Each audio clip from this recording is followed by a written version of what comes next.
ចាជំរាបសួរក៏ដូចជាសួស្តីប្រិយមិត្តទាំងអស់គ្នាថ្ងៃនេះផងដែរជួបជាមួយ admin ទៀតហើយជាមួយភ័ក្រ9នៃរឿង Overdue មិនចូលដល់សាច់រឿងរបស់យើងសូមជួយចុច like share subscribe និង comment លេងជាមួយ admin ម្នាក់មួយផងណាដើម្បីដឹងសាច់រឿងយ៉ាងណាតទស្សនាទាំងអស់គ្នាហ្មងទៅដែលសាច់រឿងរបស់យើងបានបង្ហាញពីទស្សនវិជ្ជាពេលយប់នៅមណ្ឌលកុមារកំព្រារិនស៊ីងឃើញថាយបៈសុនបាននាំក្មេងប្រុសម្នាក់ចូលមកក្នុងបន្ទប់ដែលត្រូវធ្វើទរណកម្មទៅពីអ្នកគាត់រួចក៏និយាយលួងលោមឲ្យក្មេងប្រុសម្នាក់នឹងជួយបំពេញភារកិច្ចមួយជូនគាត់មុនពេលចូលគេងដោយឲ្យគេរើសនៅពណ៌ស្ករក្របមួយក្នុងចំណោមស្ករក្របជាច្រើនហើយពណ៌នីមួយៗតំណាងឲ្យផ្នែកផ្សេងៗនៃរាងកាយរបស់គេហើយក្មេងប្រុសម្នាក់នោះបានរើពណ៌ផ្កាឈូកមានន័យថាគេត្រូវលះបង់ជើងរបស់គេជាថ្នូរជាមួយនឹងស្ករក្របមួយនឹ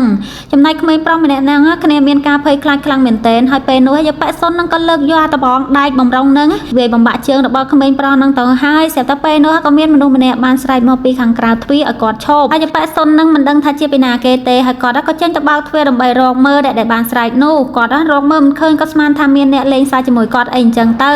ខណៈនោះគាត់រៀបនឹងបិទទ្វារវិញទៅហើយស៊ូរបស់យើងក៏បង្ហាញខ្លួនជាមួយនឹងសម្លៀកបំពាក់ពណ៌ខ្មៅទាំងស្រុងហើយគាត់មើលមិនស្គាល់ទេថាជាពីណាគេព្រោះវាងងឹតខ្លាំងហើយមេឃក៏រកភ្លៀងទៀតយាយនឹងក៏សួរទៅតើជាពីណាគេមនុស្សឬមួយក៏ជាខ្មោចចាប់តែពេលហ្នឹងស៊ូរបស់យើងក៏បានដោះមួតរបស់នាងចេញរួចក៏និយាយថាឆាប់ភ្លេចនាងម្ល៉េះយើងទៅតែបានជួបគ្នាកាលពីថ្ងៃមុនសោះចាប់តែពេលហ្នឹងយាយសុននឹងគាត់ក៏នឹកឃើញរួចក៏និយាយថ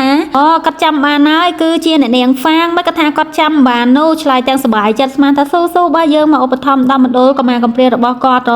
រួចគាត់ក៏បញ្ញារត់ចូលទៅក្នុងដើម្បីឲ្យក្មេងប្រុសម្នាក់នឹងមកធ្វើការគោរពទៅកាន់ស៊ូរបស់យើងដោយប្រាប់ទៅក្មេងប្រុសម្នាក់នឹងទៅថាស៊ូគឺជាភ្ញៀវពិសេសឲ្យក្មេងប្រុសម្នាក់នឹងឆាប់ធ្វើការគោរពទៅកាន់នាងទៅរួចស៊ូក៏និយាយថាកន្លែងនេះអត់មានការផ្លាស់ប្ដូរអីសូម្បីតែបន្តិចរួមទាំងត្រង់ឆ្កែនេះផងដែររួចស៊ូក៏និយាយទៅថានាងបានឆ្លងកាត់វានៅពេលនោះប៉ុន្តែនាងដាច់ខាតមិនឲ្យក្មេងប្រុសម្នាក់នេះឆ្លងកាត់វាដូចជានាងពេលនោះទេរួចនាងក៏ឲ្យក្មេងប្រុសនោះបញ្ញាប់ចេញទៅក៏លេងមកមើលយបៈសុនណែវិញគាត់កំពុងតែឆ្ងល់ផងភ័យផងរួចគាត់ក៏ប្រឹងសម្លឹងមើលទៅមុខរបស់ទូស័យរបស់យើងរួចគាត់ក៏សួរទៅថានាងគឺជាស៊ូមែនហើយស៊ូនាងក៏សើចគាត់ក៏ថាទៅមិនអាចទៅរួចទេស៊ូនាងបានស្លាប់បាត់ទៅហើយតាមមនុស្សដែលស្លាប់អាចបង្ហាញខ្លួនដោយរបៀបណាប្រហែលជាវិញ្ញាណអាក្រក់កំពុងតែមកសងសឹកជាមួយគាត់ហើយស៊ូក៏ថាទៅម៉ែដោះរាងកាយរបស់នាងនៅក្តៅទេហើយនាងក៏មិនមែនជាវិញ្ញាណអាក្រក់ឡើយស្រាប់តែពេលហ្នឹងយបៈសុននឹងក៏ធ្វើជាភ្ញាក់ផ្អើលត្រេកអរឬក៏និយាយថាពធអើយនាងនៅរស់ទេអរគុណព្រះជាម្ចាស់មិនតែប៉ុណ្ណោះនាងបានក្លាយទៅជាស្ត្រីដ៏ខ្ពង់ខ្ពស់ថ្លៃថ្នូរថែមទៀតរួចស៊ូក៏និយាយទៅថានាងនៅរស់ទេប៉ុន្តែគាត់នៅចាំអាឡានបានអត់ហើយពេលហ្នឹងគាត់ក៏ខំរកនឹកតែត្រូវបានស៊ូនឹងនិយាយកាត់ទៅថាគាត់បានសម្លាប់មនុស្សច្រើនពេកនាងខ្លាចថាគាត់ចាំមិនបាននោះទេហើយគាត់ក៏ចេះតែគិតថាស៊ូនឹងគឺជាវិញ្ញាណអាក្រក់ដែលតាមមកសងសឹកគាត់អីអញ្ចឹងទៅហើយស៊ូក៏និយាយថានាងមិនមែនជាវិញ្ញាណអាក្រក់ទេតែនាងនៅតែអាចសងសឹកបានអញ្ចឹងហើយពេលហ្នឹងយបៈសុននឹងភ័យខ្លាំងមែនទែនក៏ស្រែកហៅគេឲ្យជួយតែគ្មានពីណាអាចមកជួយគាត់បានទេស៊ូរបស់យើងក៏បានចាក់សម្លាប់គាត់បាត់ទៅហើយក៏និយាយថាអ្នកដែលធ្លាប់ធ្វើបាបពួកនាងពីមុនមកនឹងត្រូវស្លាប់ទាំងអស់រួចនាងក៏បានដើរចូលទៅក្នុងបន្ទប់ឯកសារមួយដើម្បីស្វែងរកសៀវភៅបញ្ជីឈ្មោះរបស់ក្មេងកំព្រាទាំងអស់លុះពេលដែលបានរកឃើញហើយនាងក៏បើកទ្វារចាក់ចេញទៅស្រាប់តែបានឃើញទូផៅរបស់យើងនៅក្បែរយបៈសុននោះកំពុងតែចាក់សម្លាប់យាយនឹងបន្ថែមទៀតហើយនាងក៏សួរទៅហេតុអីបានគេនៅទីនេះរួចគេក៏ក្រោកឡើងហើយនិយាយថាមិញយាយនឹងអត់ទាន់ស្លាប់ទេនាងមិនដឹងទេអីអន្តលឺអញ្ចឹងហើយស៊ូនេះសម្លឹងទៅគេឡើងស្លឹងនឹកស្មានដល់ទេថាគេមកជួយនាងអីអញ្ចឹងឈិញយីក៏ថាទៅកុំបារម្ភអីគេមិននៅទីនេះរំខាននាងទេគេធ្វើនេះគឺដោយសារតែនាងគឺជាគូនដឹងរបស់បងប្រុសគេហើយអ្វីដែលនាងកំពុងធ្វើវាជាអំពើអាក្រក់នឹងពោពេញតែគុណវិបត្តិសម្រាប់គេអត់ខ្វល់ទេតែគេឈ្មោះរបស់បងប្រុសគេមិនគូពាក់ព័ន្ធជាមួយនឹងអំពើឃាតកម្មណាឡើយហើយគេក៏ប្រាប់នាងទៅថាគ្រួសារហួរបានឲ្យប៉ូលីសដើរល្បាតនៅទីនេះរាល់យប់ហើយពួកគេអាចលេចឡើងពេលណាក៏បានដែរតើនាងអត់មានរៀបចំគម្រោងអីសោះហ្មងស៊ូក៏ថាទៅគាត់ថានាងបានត្រៀមខ្លួនមែនហើយនាងក៏នឹងដោះស្រាយរឿងនេះឲ្យបានឆាប់រហ័សផងដែរក៏លេចមកមើលខាងក្រៅនេះវិញឡានប៉ូលីសដែលត្រូវយាមល្បាតរាល់យប់របស់គ្រួសារហួរក៏បានមកដល់ហើយគេកំពុងសម្លឹងរកមើលថាមានបញ្ហាអីឬមួយក៏អត់រួចគាត់ក៏បានផ្ចាំងអាពិលរបស់គាត់នឹងទៅចន់ទី2ក៏លេចឃើញក្មេងៗនៅចន់នោះបោកផ្សំជាមួយនឹងភាពងងឹតហើយមេក៏ភ្លៀងទៀតធ្វើឲ្យប៉ូលីសម្នាក់នឹងគេភ័យខ្លាំងមែនទែនរួចគេក៏ស្រែកសួរទៅកាន់ក្មេងៗទាំងអស់នឹងទៅថាខ្មែរដោះសុននឹងណែណាក្មេង5ម្នាក់ក៏បានស្រែកប្រាប់តគេទៅថាម៉ែសុនបានទៅ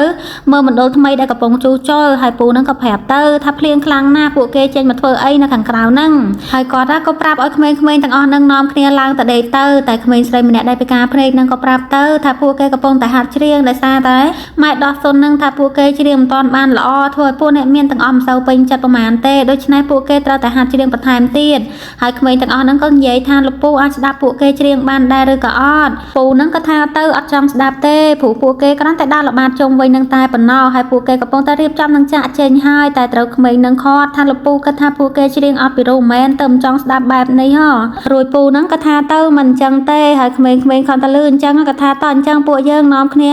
ច្រៀងឲ្យលោកពូស្ដាប់ទៅព្រោះពួកគេបានខិតខំរៀនភាសាប៉ូឡូនឹងជាពិសេសសម្រាប់រឿងហ្នឹងហើយម៉ែដោះសុនណាថាពួកអ្នកមានប្រកាសជាចូលចិត្តស្ដាប់ជាមិនខានឡើយរួចមានក្មេងម្នាក់ក៏ថាទៅតោះយើងចាប់ផ្ដើមរួចពួកគេក៏នាំគ្នាច្រៀងតែម្ដងទៅធ្វើឲ្យឈីងយីដែលនៅម្ខាងទៀតណែគេនឹកស្មានដល់ទេថាកម្មាទាំងអស់នេះឆ្លាតអីបែបនេះនោះស៊ូក៏ថាទៅខាងក្រៅពួកគេមើលទៅរៀងសោកសៅបន្តិចមែនតែពួកគេឆ្លាតណាស់គ្រាន់តែក្មេងច្រៀងចប់ពូប៉ូលីសនឹងក៏សរសើរទៅកាន់ពួកគេថាច្រៀងបានល្អអីអញ្ចឹងទៅក៏លេចមកមើលស៊ូនឹងឈីងយីណែថាពួកគេកំពុងតែព្យាយាមកប់សាកសពនិយាយសុននឹងឲ្យលឿនអញ្ចឹងណាហើយពូប៉ូលីសនៅក្រៅណែវិញគាត់បានចុះពីលើឡានហើយដើម្បីចូលទៅនាំក្មេងៗឡើងទៅចន់លើរួចគាត់ក៏និយាយប្រាប់ឲ្យក្មេងៗចាប់នាំគ្នាចូលដេកអញ្ចឹងទៅហើយគាត់កំពុងតែចាក់ចេញទៅហើយស្រាប់តែគាត់លឺសម្រាប់ជើងរបស់ទូផៅយើងរួចគាត់ក៏បែរមកសួរថាជានរណាមានពីណាគេនៅទីនោះអត់ក៏ឃើញថាមានពីណាគេឆ្លើយរួចគាត់ក៏ចាក់ចេញទៅពីអ្នកនេះវិញគេកំពុងតែនាំគ្នាបុកពុះផងដែរអស់ពីនាំគ្នាភ័យឈីងយីរបស់យើងក៏លេចទៅឃើញដៃរបស់ស៊ូកាន់ដៃគេហើយហើយគាត់តែគេកាន់ដៃសោះណាក៏ធ្វើឲ្យទូប៉ៅរបស់យើងសប្បាយចិត្តដែរហើយស៊ូឃើញអញ្ចឹងនាងក៏បញ្ញាប់លេងរួចក៏ដើរចេញទៅតើឈីងយីរបស់យើងនៅឈរមើលដៃរួចញឹមអ្នកឯងអញ្ចឹងបន្ទាប់ពីនឹងមកពួកគេទាំងពីរនាក់ក៏បានដើរមកដល់ស្ពានដែកមួយឬស៊ូក៏និយាយថាបញ្ហាត្រូវបានដោះស្រាយរួចហើយអញ្ចឹងឈីងយីមិនបាច់តាមនាងទៀតទេរួចគេក៏សួរទៅតើនាងចង់ធ្វើអីបន្តទៀតជាមួយនឹងឈ្មោះជគូនដឹងបបងប្រុសគេហ្នឹងស៊ូក៏ថាទៅរឿងរ៉ាវដែលបានកើតឡើងនៅយប់នេះនឹងគ្មានអ្នកណាបានដឹងក្រៅពីគេទាំងពីរនាក់ឡើយត្រូវអត់ហើយសង្ឃឹមថារឿងនេះនឹងមិនមកបំផ្លាញពួកគេនៅពេលក្រោយឡើយឈីងយីក៏ថាទៅនាងគ្មានសិទ្ធិមកបរៀនគេទេពេលនោះនៅមណ្ឌលកម្មាកំព្រាបើត្រូវម៉ែដោះសុនលូនចេញទៅហៅជំនួយ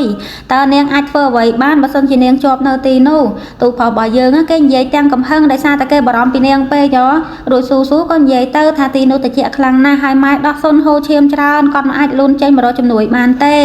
រួចនាងក៏ថាទៅនាងជាគូនដឹងបោះបង់ប្រុសគេឲ្យឈីងយីនេះនៅឆ្ងាយពីនាងបន្តិចទៅមិនថានាងធ្វើអីក៏ដោយមានតែឈីងយូទេដែលមានសិទ្ធិសួរនាំនាងនោះរួចក៏ថាឲ្យឈីងយីទៅគេគ្មានសិទ្ធិទេគ្រាន់តែលឺអញ្ចឹងទូផៅយើងគេអស់សំណើចថាគេមានសិទ្ធិឬក៏មិនមានសិទ្ធិមិនមែននាងជាអ្នកសម្រេចទេរួចគេក៏ដើរចេញបាត់ទៅឲ្យស៊ូនេះនៅតែម្នាក់ឯងហើយនាងក៏និយាយទៅកាន់ពលឹងរបស់អាឡាមទៅថាទីបំផុតនាងបានសម្លាប់យាយសុនហើយនេះគ្រាន់តែជាការចាប់ផ្ដើមប៉ុណ្ណោះនាងសង្ឃឹមថាពលឹងរបស់កម្មាកំព្រាទាំងអស់នឹងបានដឹងឮនៅអ្វីដែលនាងបានធ្វើពេលនេះហើយនាងនឹងសងសឹកទៅលើអ្នកដែលបានធ្វើអាក្រក់មកលើពួកគេកាលនោះ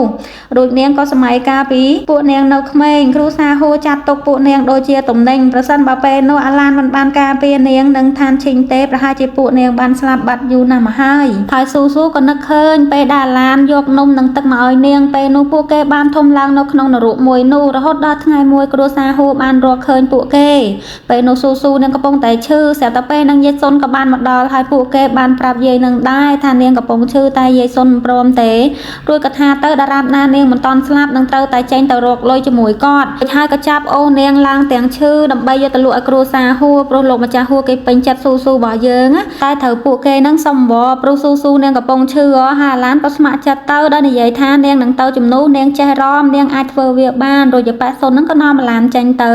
ហើយខណៈពេលដែលស៊ូបានភ្ញាក់ឡើងឋានឈិញក៏និយាយរឿងរ៉ាវរបស់អាឡានទៅគ្រួសារហួរនឹងជំនួសនាងតាំងពីពេលនោះមកអាឡានមិនដែលត្រឡប់មកវិញទេហើយបន្ទាប់ពីនឹងមកក៏ដល់ពេលវេលាដែលអាឡាននឹងត្រូវបង្ហាញការរំរបស់នាងដើម្បីឲ្យលោកម្ចាស់ហួរនឹងទស្សនាអីអញ្ចឹងទៅគ្រាន់តែឃើញអាឡានភ្លាមក៏ធ្វើឲ្យលោកម្ចាស់ហួរមិនស៊ីនឹងចាប់អារម្មណ៍នាងដែររួចក៏ប្រាប់ទៅកូនចៅម្នាក់ឲ្យនាំនាងទៅបន្ទប់របស់គេបន្ទាប់ពីនាងនឹងរំចប់ហើយយើងមិនដឹងថាមានរឿងអីកើតឡើងទៀតទេខ្សែរឿងរបស់យើងក៏បានកាត់មកដល់ស៊ូណែនាងកំពុងតែមើលសៀវភៅបញ្ជីឈ្មោះរបស់ពួកគេកាលពីមុនរួចក៏នឹកឃើញដល់រឿងរ៉ាវកាលពីមុនរបស់ពួកនាងមានក្តីសម័យចង់ទៅសាលារៀនដោយក្មេងស្រីដតីដែលនៅខាងក្រៅដែលអាចរស់ក្នុងជីវិតធម្មតាហើយទៅសាលារៀនសង្ឃឹមថាថ្ងៃមួយពួកគេនឹងមានសេរីភាពនិងអាចទៅកន្លែងដែលពួកគេចង់ទៅបានខ្សែរឿងរបស់យើងក៏បានកាត់មកដល់គ្នារបស់ស៊ូបាននាំគ្នាមកដើម្បីធ្វើការគោរពចំពោះស្លាកភ្លឹងអាឡាន រួចពួកគេក៏និយាយទៅថាម៉ែដោះសុនបានស្លាប់ហើយចំពោះមនុស្សអាក្រក់ទាំងអស់នឹងត្រូវផ្ដន់ទាទោសហើយគេនឹងសងសឹកអ្នកទាំងអស់នោះឲ្យសាសមនៅអ្វីដែលពួកគេបានធ្វើកន្លងមកក៏លេចមកមើលគ្រួសារហួរនេះវិញក៏ឃើញថាពួកគេកំពុងតែនិយាយពីការបាត់ខ្លួនរបស់យបសុនជាមួយនឹងបញ្ជីឈ្មោះរបស់កុមារកំព្រាទាំងអស់ហើយកូនចៅរបស់គេម្នាក់ក៏បានសួរទៅលោកហួរទៅខ្លាចក្រែងថាយបសុនត្រូវបានគេសោកប៉ាន់បន្ទាប់មកមណ្ឌលកុមារកំព្រានឹងត្រូវបានលេបត្រដាងស្រាប់តែពេលណាអប៉ែចុងឈីគេក៏នឹកឃើញរឿងរ៉ាវដែលបានកើតឡើងនៅក្នុងថ្ងៃពិធីបោកសម្ពោធសាលាអាកាសចរខាងសាលាបាននិយាយថាមកពីបញ្ហារបស់យន្តហោះប៉ុន្តែគេគិតថាមាននរណាម្នាក់បានធ្វើអីមួយទៅលើយន្តហោះមួយនឹងហើយ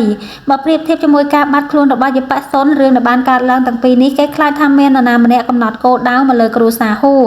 ខណៈនោះលោកម្ចាស់ហួរក៏បញ្ជូនកូនចៅរបស់គេឲ្យទៅស៊ើបអង្កេតនៅមណ្ឌលកុមារកំព្រាទៅថាយប់កើតហេតុមាននរណាខ្លះដែលនៅទីនោះហើយគេឲ្យសួរទាំងអស់សូម្បីតែក្មេងៗព្រោះគេគិតថាក្មេងទាំងអស់នោះអាចនឹងដឹងច្រើនជាងមនុស្សចាស់ទៅទៀតហើយកូនចៅរបស់គេទទួលបញ្ជាឬក៏ចាក់ចេញទៅហើយក៏លេចមកមើលស៊ូនឹងឋានឈិញឯនេះវិញណាឋានឈិញនាងកំពុងតែបបួលស៊ូទៅមើលល្ខោនជាមួយនាងតែត្រូវបានស៊ូបដិសេធព្រោះថ្ងៃហ្នឹងគេត្រូវទៅលោឈុតមង្គលការជាមួយឈិញយូរួចឋានឈិញក៏សួរគេទៅចុះឈិញយីនាងគិតយ៉ាងម៉េចរួចស៊ូក៏ថាទៅនាងមិនចង់អូសទាញទូប្រោសរបស់យើងចូលក្នុងរឿងហ្នឹងទេហើយរឿងរបស់នាងនឹងឈិញយីវាជាអតីតកាលទៅហើយបន្ទាប់ពីនឹងមកស៊ូនាងក៏បានមកហាងសម្លៀកបំពាក់ដើម្បីលោឈុតមង្គលការឃើញថានាងបានមកដល់ហើយតែឈិញយូមិនតាន់មកទេក៏លេចមកមើលឈិញយូនេះវិញគេកំពុងតែនៅជាមួយប្អូនប្រុសរបស់គេឈិញយូក៏សួរទៅកាន់គេទៅតែគេនឹងកំពុងកើតអីឃើញអង្គុយមួម៉ោងមួយថ្ងៃហើយបើគេចង់សួរអីគេនិយាយត្រង់មកឈិញយីក៏ថាបងប្រុសរបស់គេទៅមិនទៅលោសម្លៀកបំពាក់រៀបការជាមួយបងថ្លៃទេអីតាមពិតមូម៉ៅរឿងនឹងសោះហ្នឹងអន់ចិត្តដែលកូនកំឡោះមិនមែនជាខ្លួនឯងស្រាប់តែពេលហ្នឹងក៏មានកូនចៅគេម្នាក់រត់មកប្រាប់ទៅថាលោកអគ្គនាយកមានរឿងហើយគឺអ្នកគ្រូយីបាននាំក្មេងៗចេញពីសាលាទៅថ្នាក់បរិញ្ញាបត្រស្ម័គ្រចិត្តតែពួកគេត្រូវបានអ្នកកសែតលំប៉តសួរទៅអ្នកគ្រូយីពីកម្មវិធីបើកសាលាឥឡូវនេះពួកគេកំពុងតែចោមរោមសួរហើយឈិញយីណែគ្រាន់តែលឺអញ្ចឹងហើយក៏បញ្ញាបញ្ញាលចេញទៅភ្លាមតែត្រូវបានឈិញយីនឹងសួរទៅថាបងថ្លៃកំពុងរងចាំដើម្បីលោសម្លៀកបំពាក់គេមិនទៅទេអីតែឈិញយូបែរជាឲ្យគេនឹងទៅប្រាប់ស៊ូទៅថាចាំថ្ងៃក្រោយចាំគេទៅរួចគេក៏ចេញបាត់ទៅហើយឈិញយីនេះក៏លេងមកវិញក៏ឃើញរូបថតបងប្រុសរបស់គេជាមួយអ្នកគ្រូយីហើយក៏កាន់យកមកមើលទៅគេនេះយល់ភ្លាមថាបងប្រុសរបស់គេនេះមានចិត្តស្រឡាញ់ទៅលើអ្នកគ្រូយីហ្នឹងលេងមកមើលខាងក្រៅណែវិញឃើញថាអ្នកកសែតកំពុងតែចោមរោមអ្នកគ្រូយីហើយខណៈនោះឈិញយូក៏បានមកដល់ហើយនាងក៏ប្រាប់ទៅឈិញយូថាក្មេងៗកំពុងតែភ័យអីអញ្ចឹងទៅ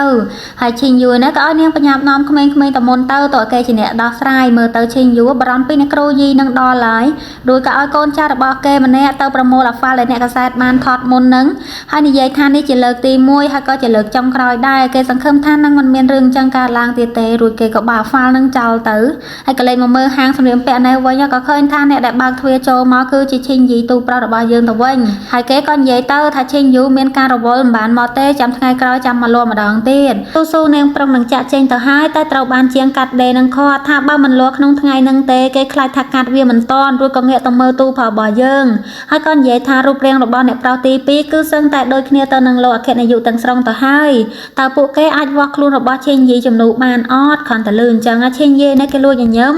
ហើយក៏បែរទៅស៊ូទៅថាបងថ្លៃយល់យ៉ាងណាដែរស៊ូនេះមិនចង់ប្រមាណទេតែដោយសារតែវាគៀកថ្ងៃទៅហើយគប់នាងព្រមឲ្យគេលោសម្លៀកបំពាក់ជំនួសឈិញយូនឹងទៅតែទូប្រុសរបស់យើងគេធ្វើណៅអីណាគេមិនមែនជាកូនកំឡោះទេអញ្ចឹងគេមិនចង់លោទេបើនាងចង់គេលោឲ្យនាងវល់គេទៅខូចហ្មងណាស៊ូនឹងក៏ថាទៅពិធីមង្គលការចិត្តមកដល់ហើយទោះបីជាមិនធ្វើវាសម្រាប់នាងតែក៏គូយល់ដល់បងប្រុសរបស់គេផងត្រូវពជាពេលព្រោះរឿងតូចតាចអីអញ្ចឹងណារួចឈិញយីក៏ថាទៅដោយសារតែកញ្ញាហ្វាងត្រូវការជំនួយពីគេអញ្ចឹងគេយល់ព្រមធ្វើវាក្នុងថ្ងៃនេះទៅចោះធ្វើឯងអីណាតាមពិតក្នុងចិត្តអមស្ទើទេមើលទៅរួចមេជាងនៅទីនោះក៏និយាយថានេះគឺជាឈុតដែលលោកអគ្គនាយកជ្រើសរើសដោយផ្ទាល់ហើយឈិញយីក៏ថាទៅកញ្ញាហ្វាងគឺជាកូនស្រីអភិជននរណានយ៉ាងគេគិតថាឈុតនេះមិនសមជាមួយនាងទេគួរតែសាក់លួឈុតនោះជំនួសវិញទៅល្អជាងហើយសាររឿងរបស់យើងក៏ស្លាច់ចាប់តែត្រឹមនឹងទៅរងចាំភ័ក្រ10ជាមួយ admin ទៀតណាអរគុណខ្លាំងមែនទែនដែលតាមដានជាមួយ admin ជួបគ្នាវីដេអូក្រោយបាយអ្នកទាំងអស់គ្នា